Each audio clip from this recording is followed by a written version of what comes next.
Bismillahirrahmanirrahim. Assalamualaikum warahmatullahi wabarakatuh. Alhamdulillahi rabbil alamin. Wassalatu wassalamu ala rasulillah wa ala alihi wa ashabihi wa man tabi'ahum bi ihsanin ila yaumiddin. Amma ba'd. Ikhwati rahimani wa rahimakumullah. Mari kita lanjutkan pembahasan tentang Qusay menguasai Makkah, penyatuan kaum Quraisy dan dukungan kaum Qudza'ah. Ibnu Ishaq berkata, pada tahun itu para sufah bekerja seperti biasa karena orang-orang Arab telah memahami bahwa itu adalah agama mereka pada masa orang-orang Jurhum, Khuza'ah dan masa pemerintahan mereka. Pada saat mereka bekerja sebagaimana biasanya, mereka didatangi Qusay bin Kilab yang diikuti oleh orang-orang dari Quraisy, Kinanah dan Qudza'ah di Aqabah. Qusay bin Kilab berkata kepada mereka, "Kami lebih pantas mengelola urusan haji ini daripada kalian." Lalu terjadilah perang sengit di antara mereka. Akhirnya para sufah kalah. Qusay bin Kilab berhasil mengalahkan mereka dan merampas apa yang selama ini ada di tangan mereka. Ibnu Ishaq berkata, ketika itu Khuza'ah dan Bani Bakr menjauh dari Qusay bin Kilab. Mereka menyadari bahwa Qusay bin Kilab juga akan melarang mereka mengurusi penyelenggaraan haji sebagaimana ia lakukan kepada orang sufah, dan akan menjauhkan mereka dari Ka'bah dan pengurusan Makkah. Menyadari bahwa Khuza'ah dan Bani Bakr menghindar, Qusay bin Kilab memperlihatkan sikap permusuhannya dan bertekad untuk memerangi mereka. Khuza'ah dan Bani Bakr juga keluar dari markasnya untuk menghadangnya. Kedua belah pihak berhadapan. Kemudian mereka bertempur dengan sengit hingga jatuhlah banyak korban di kedua belah pihak. Setelah itu, kedua belah pihak menawarkan solusi damai dan masalah mereka diputuskan oleh seseorang dari Arab. Kemudian mereka membawa masalah mereka kepada Ya'mur bin Auf bin Ka'ab bin Amir bin Laith bin Bakr bin Abdul Manaf bin Kinanah. Ya'mur bin Auf memutuskan bahwa Qusay bin Kilab lebih berhak atas Ka'bah dan pengelolaan Makkah daripada Khuza'ah, bahwa semua darah Khuza'ah dan Bani Bakr yang ditumpahkan oleh Qusay bin Kilab, tidak ada kewajiban bagi Qusay untuk membayar ganti rugi. Dan semua darah Quraisy, Kinanah dan Qudza'ah yang ditumpahkan Khuza'ah dan Bani Bakr, terdapat ganti rugi yang harus dibayarkan oleh Khuza'ah. Qusay bin Kilab diberi kebebasan mengurusi Ka'bah dan Makkah. Sejak itulah Ya'mur bin Auf dinamakan Asyaddah karena ia menggugurkan kewajiban membayar ganti rugi darah dan menghapuskannya. Ibnu Hisham berkata, ada yang mengatakan Asyaddah sebagaimana ganti Syaddah. Ibnu Ishaq berkata, Qusay bin Kilab berkuasa atas Ka'bah dan Makkah. Ia memboyong para pengikutnya dari negeri mereka ke Makkah. Ia menjadi raja bagi kaumnya dan penduduk Makkah. Namun demikian, ia tetap memberi izin pada orang-orang Arab mengerjakan apa yang telah biasa mereka kerjakan, karena ia menganggapnya sebagai agama yang tidak seharusnya diganti. Ia mengizinkan keluarga Safwan, Adwan, An-Nasa'ah, dan Murrah bin Auf mengerjakan apa yang biasa mereka kerjakan, hingga akhirnya Islam datang dan menghapuskan semua praktek itu. Dengan demikian, Qusay bin Kilab adalah orang pertama dari Bani Ka'ab bin Lu'ay yang menjadi raja yang ditaati kaumnya. Penjagaan Ka'bah, penguasaan sumur Zamzam, sekaligus pemberian minum jamaah haji dengan air Zamzam, jamuan makan kepada jamaah haji, Darun Nadwah dan komando perang Quraisy sepenuhnya berada di tangan Qusay bin Kilab. Ia memangku seluruh kehormatan Makkah, menjadi pemimpin Makkah dan menempatkan setiap kaum dari Quraisy pada posisinya di Makkah. sebagaimana sebelumnya. Sebagian orang menduga bahwa orang-orang Quraisy tidak berani menebang pohon-pohon tanah suci yang ada di rumah-rumah mereka, namun Qusay bin Kilab dengan bantuan para pendukungnya menebangnya. Orang-orang Quraisy menyebut Qusay bin Kilab sebagai mujammi, pemersatu, karena ia berhasil menyatukan perpecahan. Mereka merasakan pertanda baik dengan kepemimpinannya. Tidaklah seorang wanita dinikahkan, laki-laki dari Quraisy tidak menikah, orang-orang Quraisy tidak bermusyawarah membahas perkara yang terjadi pada mereka dan tidak memutuskan perang kepada kaum lain melainkan di rumah Qusay bin Kilab. Dan penanganan itu semua dilakukan salah seorang anaknya. Jika seorang anak wanita telah menginjak usia nikah dan ingin mengenakan pakaian yang longgar, maka ia tidak memulai mengenakan pakaian tersebut kecuali di rumah Qusay bin Kilab. Qusay bin Kilab mengenakan pakaian di atas kepada gadis itu, lalu gadis itu mengenakannya dan pulang kepada keluarganya. Perintah Qusay bin Kilab kepada kaumnya Quraisy pada masa hidup dan sepeninggalnya laksana agama yang harus diikuti dan mereka tidak boleh menggantinya dengan yang lain. Qusay bin Kilab memilih Darun Nadwah untuk dirinya dan menjadikan pintunya mengarah ke Ka'bah. Disinilah orang-orang Quraisy memutuskan seluruh perkaranya. Ibnu Hisham berkata, salah seorang penyair berkata, demi Allah, Qusay disebut sebagai pemersatu. Dengannya Allah menyatukan kabilah-kabilah Fihr. Ibnu Ishaq berkata, Abdullah bin Rashid berkata kepadaku dari ayahnya yang berkata, aku mendengar As-Sa'id bin Khabbab berkata bahwa ia mendengar seseorang berbincang dengan Umar bin Khattab radhiyallahu an yang saat itu menjadi khalifah mengenai Qusay bin Kilab, penyatuannya terhadap Makkah, pengusiran Khuza'ah dan Bani Bakr dari Makkah, penguasaannya terhadap Baitullah dan kepemimpinannya di Makkah. Umar bin Khattab tidak menyangkal dan tidak pula mengingkarinya. Ibnu Ishaq berkata, setelah perang usai Qusay bin Kilab, maka saudaranya Riza bin Rabi'ah pulang ke negerinya diiringi oleh pengikutnya dari kaumnya.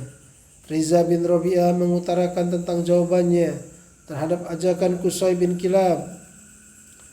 Kala seorang utusan Qusay tiba, lalu berkata, penuhilah seruan kekasihmu. Kami berangkat cepat dengan kuda yang berlari cepat, meninggalkan para peragu dan yang merasa berat. Kami berjalan dengan kuda itu di malam hingga pagi menjelang. Kami sembunyi di siang hari agar tidak terlihat musuh. Kuda-kuda itu demikian kencang laksana jalannya sekawanan burung. Mereka semua merespon seruan utusan Qusay.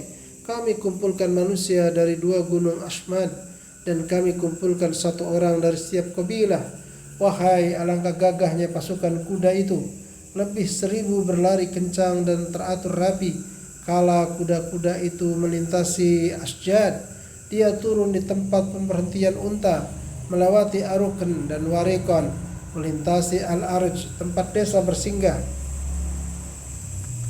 Kuda-kuda melintasi semak belukar berduri tanpa memotongnya.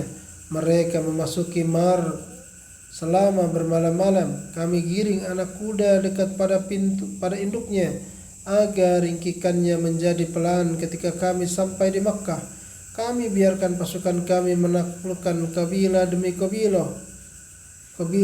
Kami perangi dan bunuh mereka dengan ketajaman pedang-pedang, dan setiap pukulan membikin mereka berantakan.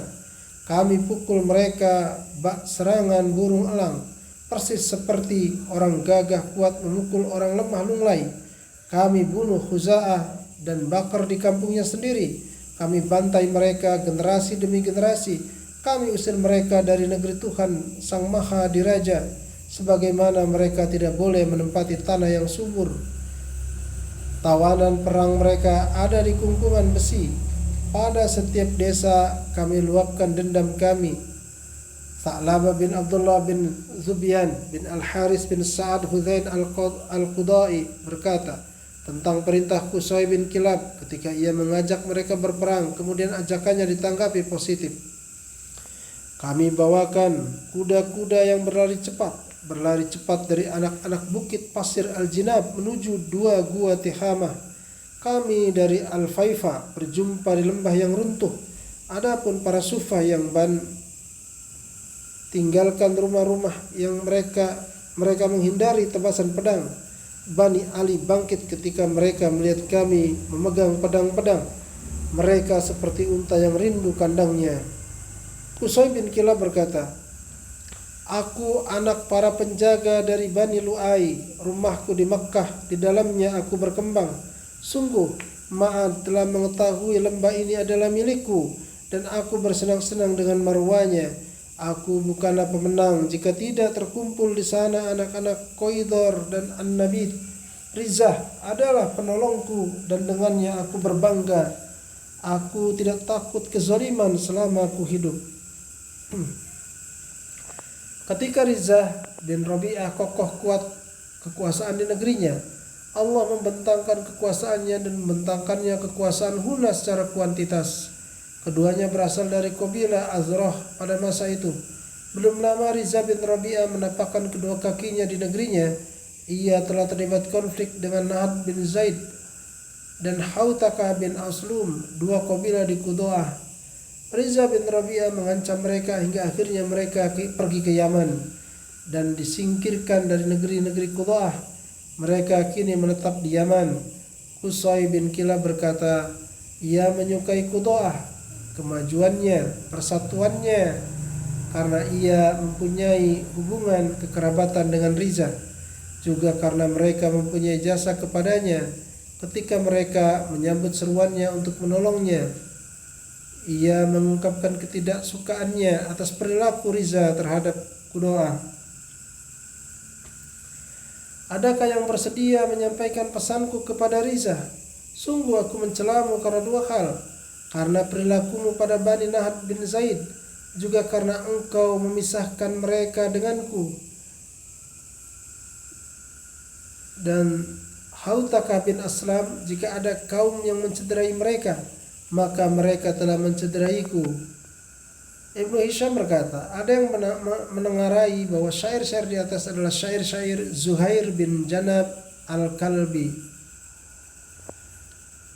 Ibnu Ishaq berkata, ketika Qusay bin Kilab sudah semakin renta dan tulang belulangnya semakin melemah, dia memiliki anak sulung Abduddar, namun Abdul Manat telah harum namanya sejak ayahnya masih hidup dan memiliki jalannya sendiri bersama dengan Abdul Uzza dan Abdu.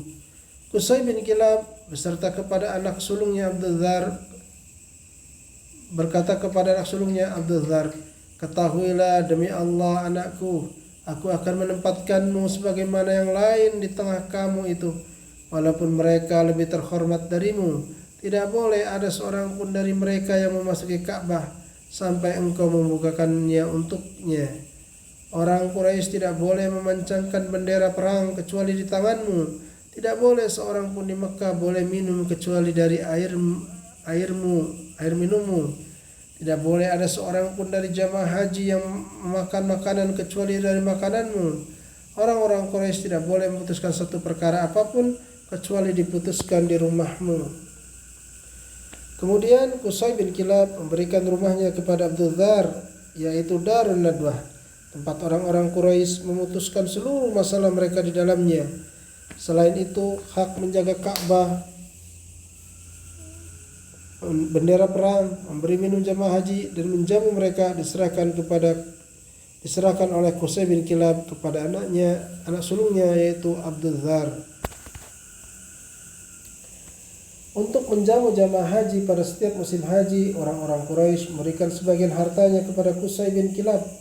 Dari dana yang telah terkumpul itu digunakan untuk membuat makanan bagi jamaah haji.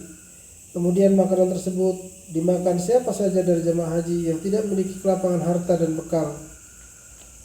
Dana tersebut diwajibkan Qusay bin Kilab kepada orang-orang Quraisy. Ketika memerintahkan kewajiban tersebut, dia berkata kepada orang-orang Qusay, wahai orang-orang Quraisy, sesungguhnya kalian tetangga-tetangga Allah, penduduk rumahnya, dan penghuni tanah haram.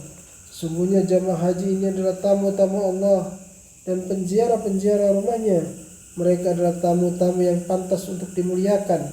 Oleh sebab itu, buatlah makanan dan minuman untuk mereka pada hari-hari haji hingga mereka pulang meninggalkan negeri kalian. Orang-orang Quraisy mematuhi perintah Qusay bin Kilab. Karena itu, setiap tahun mereka memberikan sebagian hartanya kepada Qusay bin Kilab, dan dana yang terkumpul digunakan untuk membuat makanan jamaah haji pada hari-hari Mina. Ini mulai berlaku sejak zaman Zahidiyah hingga Islam datang, kemudian tetap diberlakukan hingga kini. Makanan tersebut hingga kini disebut untuk jamaah haji oleh Sultan penguasa pada setiap tahun di Mina, hingga jamaah haji menuntaskan ritual ibadah hajinya. Ibnu Ishaq berkata, perihal Qusay bin Kilab, wasiatnya kepada Abdul Dzar dan anaknya yang ia serahkan kepada Abdul Dzar disampaikan kepadaku oleh Abu Ishaq bin Yasar dari Al-Hasan bin Muhammad bin Ali bin Abu Thalib radhiyallahu anhum. Abu Ishaq bin Yasar berkata bahwa ia mendengar Al-Hasan bin Muhammad mengatakan yang demikian kepada seseorang yang berasal dari Bani Abdul Dzar yang bernama Nubaih bin Wahab bin Amir bin Ikrimah bin Amir bin Hashim bin Abdul Manaf bin Abdul Dzar bin Qusay. Al-Hasan bin Muhammad berkata, Qusay bin Kilab menyerahkan semua perkara kaumnya yang selama ini ia ada di tangannya kepada Abdul Dzar, dan apa yang menjadi keputusan Qusay bin Kilab tidak boleh ditentang, dan apa saja yang diperbuatnya tidak boleh ditolak. Walhamdulillah.